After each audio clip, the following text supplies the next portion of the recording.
Hello and welcome back to Pokémon Colosseum. In the last episode, we took down Team Sapphire at the top of Luudelem Tower, and in this episode, we are basically going to be covering everything that happens after the final boss, because there is still some stuff to do once you complete the main story. Mostly, catching the remaining Shadow Pokemon, because there's 48 in the game, and you will have... I don't actually know how many you will have up to this point if you've caught all of them. I want to say 40-something, but I'm not sure. So, most of the post-game consists of catching all the Shadow Pokemon, then purifying them, and then there's one last thing to do in order to claim your reward, basically, for purifying every Shadow Pokemon, because I will tell you straight up that that is not fun at all. And the reward you get is... I don't want to say worth it, but it's definitely, you know, it's something for going through so much pain and torture. Because honestly, I don't really like the post game that much, but I'll talk about that later in the video. So, starting things off, once you restart the game, or once the credits are over, you will get an email from Net, I believe, and I don't know why I left this part in, from Sec, sorry, my bad. So basically, he'll say that you will constantly get data from the PDA, basically saying if there are any new Shadow Pokemon, and a lot of them are Pokemon that you've already seen / caught, which is kind of weird, but whatever. Then you'll get emailed by Sec in Pyrite Town, and you have to go talk to them. So first I'm going to show the conversation with Net, because I figured why not. And now here's a conversation with Sec in Pyrite Town. He's behind that bookcase in Duking's house. So he will tell you that you have to go talk to Gale. His Shadow Furret will be back up for grabs if you didn't catch it the first time. But basically, just fight him. I didn't bother to show it. So then he'll say that the trainer had a shadow Pokemon as a Shadow Crocodile. That's just in my case specifically. It's whatever Pokemon is strong against the one that you chose. It's the Johto starter. So that'll open up a new area called the Snag'em Hideout. Yes, you can actually go to the Snag'em Hideout. It's pretty cool, actually. For some reason, the text didn't show in the box because my emulator is weird. But once you enter the Snag'em Hideout, you will get another email from Sec that says that the Shadow Crocodile's trainer is named Blueno. So then after that, basically, there's an item box up here that has an elixir, or a max elixir. And then up here, you will fight a few trainers that previously had Shadow Pokemon. If you didn't catch them, obviously they won't have, or they will be back up for grabs. And if you run up here, there should be another email, yes, from Net, and he will show you some more Shadow Pokemon that he found. The only new one is Smeargle, so don't really worry about the rest of those because we've already seen them.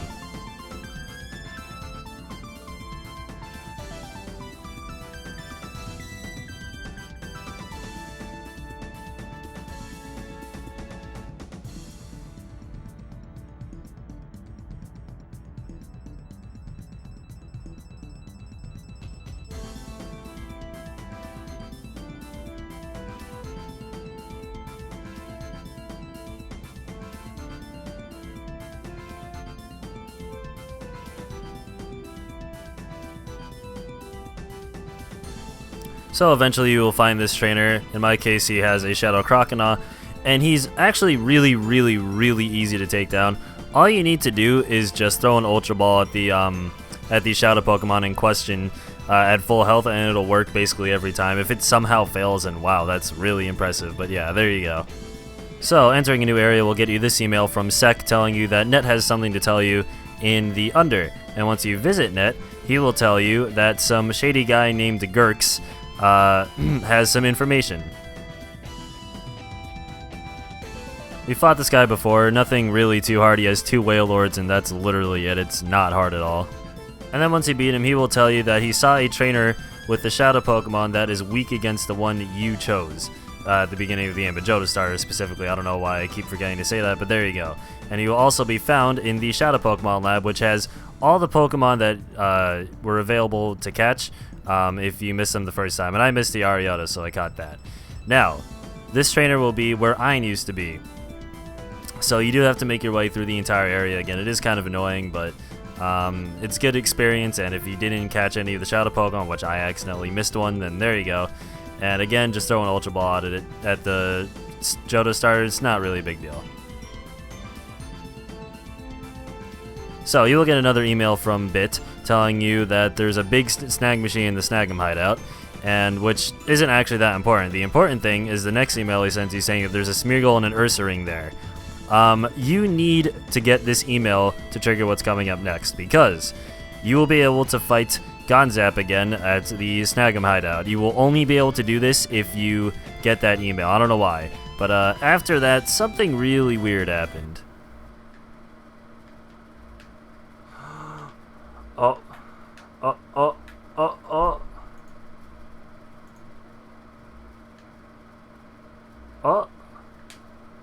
Oh.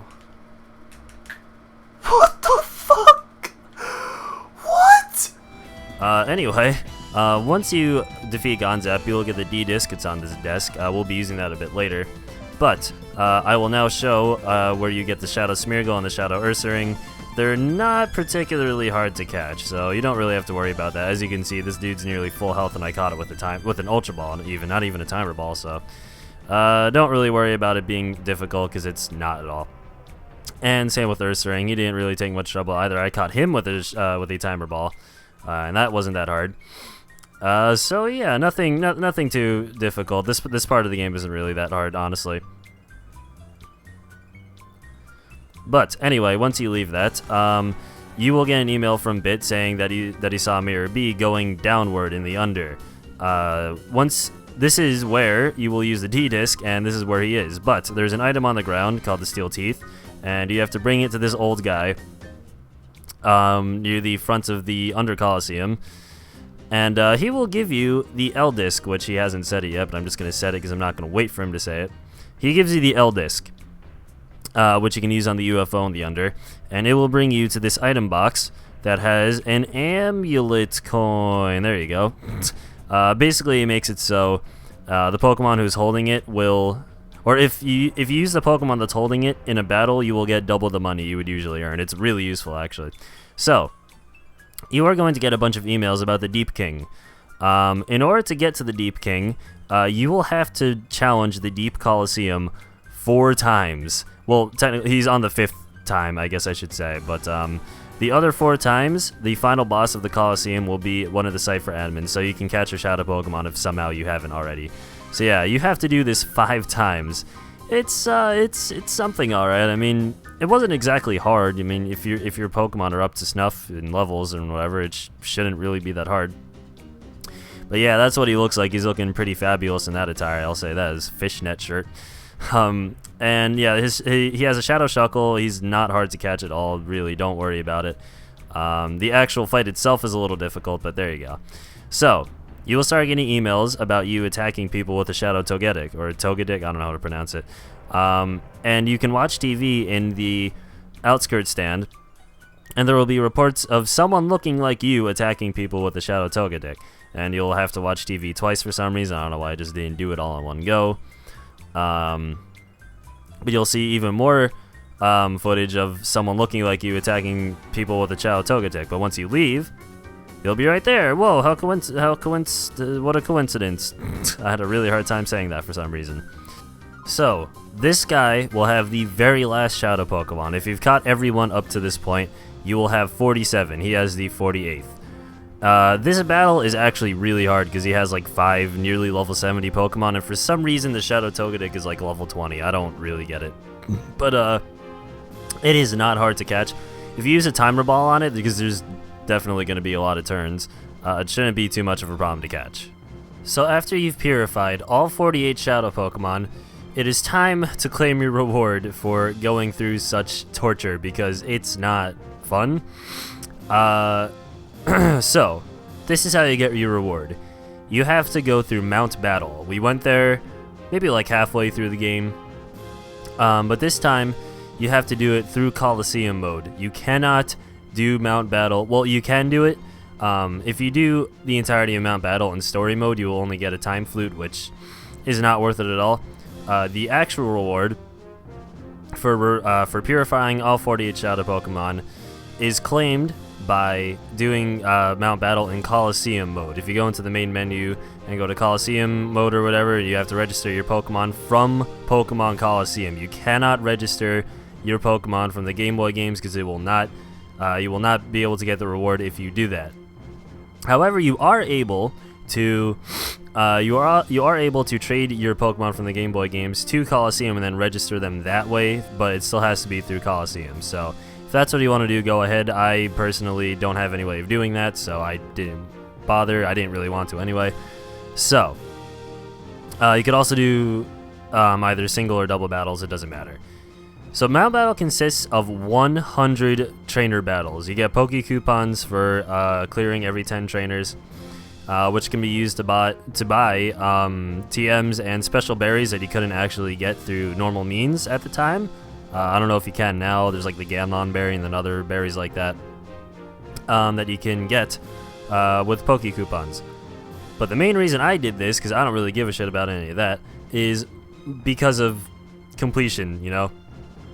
Because honestly, if I was not making a Let's Play out of this game, I would not 100% it. It's just, this is the part where I get kind of negative. This is I've kind of been saving this for a while. But the post-game is just not fun. It's really not. Don't get me wrong, I really enjoyed the story mode. Well, the story mode up until the final boss. But after that, the post-game is brutal. There's so much battling, there's so much grinding. It's just, it's really, I didn't enjoy it at all, really. I just didn't.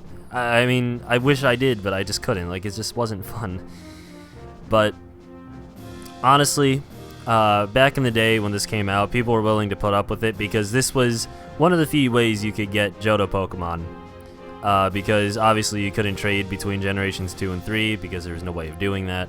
So this was the best way of getting Johto Pokemon at the time. So people were willing to put up with it. But now it's like there's no point other than, you know, just to do it. I just wanted to do this because I thought it would be cool. But if I wasn't doing this as a Let's Play, there's no way in hell I would ever go through this.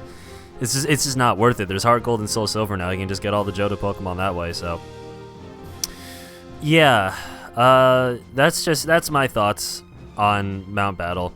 The reward for getting for purifying all 48 Shadow Pokemon and clearing Mount Battle on Colosseum mode, either single or double battles, will give you a Ho-Oh. So this is basically the only way of getting a Ho-Oh back in the day. Back in Generation 3, this was basically the only way of getting one. So, you know, it's a pretty cool reward, I guess. It's level 70.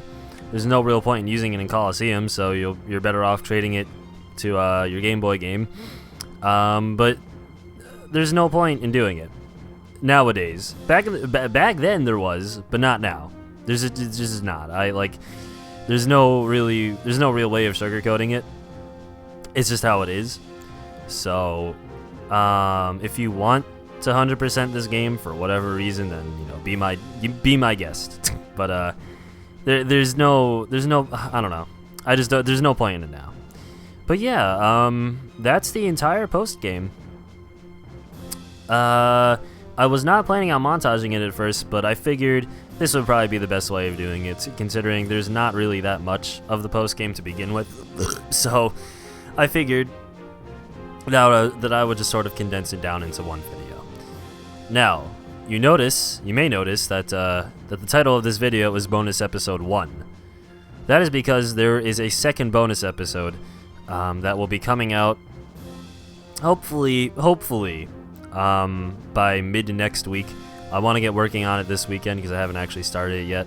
I have some footage recorded from it that I recorded months ago, but right now nothing is done with it yet. But in the next episode of Pokémon Colosseum, we are going to be looking at some extra stuff that you couldn't normally access in the game, including some pre-order stuff and some stuff that was left out of the final game.